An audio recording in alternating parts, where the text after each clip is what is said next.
நம்ம இளைய தளபதி சிஎம் ஆகிட்டார். அதுக்கு பின்னாடி கடுமையான உழைப்பு இருந்தாலும் கடந்த 30 வருடங்களாக மக்கள் மனசில் எப்படி தான் பிரதிபலிக்கணும் அப்படின்றத கண்ணும் கருத்துமாக ஒவ்வொரு படத்துலையுமே அவர் கண்காணிப்போடு தான் இருந்திருக்காரு. இந்த ஒரு விஷயத்தை நம்ம மறைந்த முன்னாள் முதல்வர் எம்ஜிஆர் மூலயமா நம்ம கற்றுக்கலாம். அவர் தன்னோட பாடல்களில் படங்களில் எப்படி தான் பிரதிபலிக்கணும் அப்படின்றத ரொம்ப நுண்ணிப்பாக கவனத்தோடு தான் வெளியிடுவார். ஒரு டைமில் ஒரு டேரக்டர் எம்ஜிஆர்கிட்ட அப்ரோச் பண்ணியிருக்காரு. இந்த மாதிரி தலைவரே ஒரு ஹிந்தி படம் பயங்கர ஹிட் ஆகிடுச்சு சோறுன்னு சொல்லி, அந்த படத்தை நம்ம தமிழில் ரீமேக் பண்ணலாம் அப்படின்னு சொல்லி கேட்டிருந்திருக்காரு.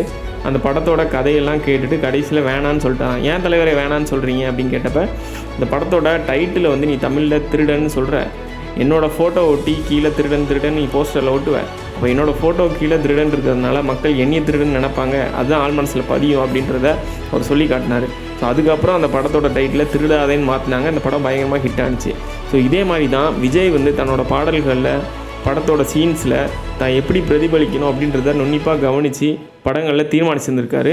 ஸோ அதோட விளைவாக தான் இப்போ அவர் சிஎம் ஆகிருக்காருன்றது நம்மளோட கணிப்பில் தெரியுது. கண்டிப்பாக இதுக்காக அவர் பயங்கரமாக உழைச்சிருக்காரு. அவர் உழைப்பை நம்ம எந்த இடத்துலையுமே குறை சொல்ல முடியாது.